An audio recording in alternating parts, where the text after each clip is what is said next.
আফসোস। হ্যালো বন্ধুরা, আজকের আপনাদেরকে রাতের গল্পে আবার স্বাগতম।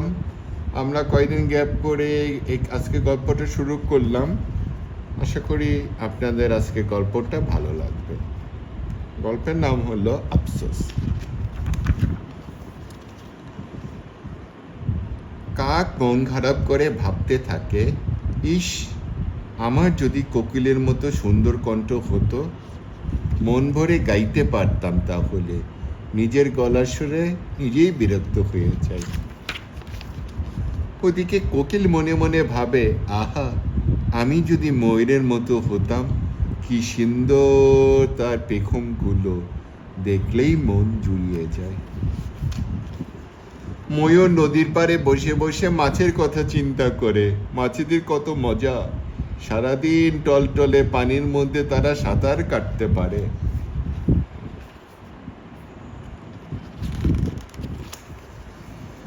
মাছ পানির নিচ থেকে আবছা আলোয় আকার দেখে আর ভাবে, ইস, আমি যদি মাটির উপরে হাঁসের মতো হেঁটে বেড়াতে পারতাম, সুন্দর পৃথিবীর ওপরটা দেখতে পারতাম।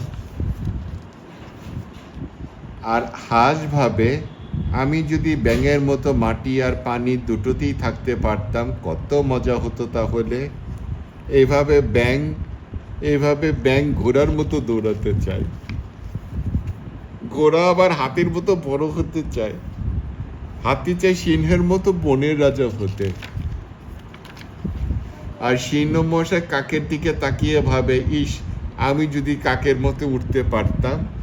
সো আমরা এখান থেকে কি বুঝলাম? এখান থেকে আমরা দেখতে পারি যে সবাই কিছু না কিছু নিয়ে আফসোস করতেছে।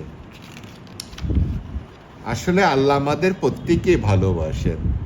আল্লাহ আমাদের এক একজনকে এক একভাবে সৃষ্টি করেছেন, যাতে আমরা আল্লাহর সৃষ্টি দেখে অবাক হই।